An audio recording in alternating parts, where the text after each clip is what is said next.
আল্লাহ তাআলা বলেন ওয়ামা আনফাকতুম মিন শাইইন ফাহুয়া ইউখলিফুহু ওয়া হুয়া খায়রুর রাসিকিন। যে দান করে, দান করলে যে ঘাটতি হয় আল্লাহ তাআলা এই ঘাটতিটাকে রিপ্লেস করে দেয়। বিষ্ণু ঈসা ইসলাম বলেছেন মা নাকাসা মালু আবদিন মিন সাদাকা।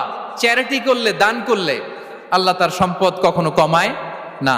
প্রতিদিন সকালবেলা দুজন ফেরেশতা নেমে বলতে থাকে আল্লাহুম্মা আ'তি মুনফিকান খালাফা, আল্লাহুম্মা আ'তি মুমসিকান চালাফা। ফেরেশতা দুজন বলে আল্লাহ, যে দান করলো, দানের কারণে যে ঘাটতিটা হলো এটা তুমি মেক আপ করে দাও, এটা তোমার পক্ষ থেকে বারাকা দিয়ে রিপ্লেস করে দাও।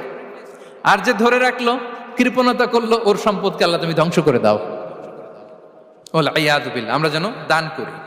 এরপরে বিষ্ণু ঈসা ইসলাম বলেছেন বেশি বেশি হজ উমরা করলে, বেশি বেশি যদি কারো সাধ্য থাকে, ফিনান্সিয়াল ক্যাপাসিটি থাকে, বেশি বেশি হজ উমরা করলে তার রিজিকে বারাকা নেমে আসে। সব শেষে হচ্ছে দোয়া করা।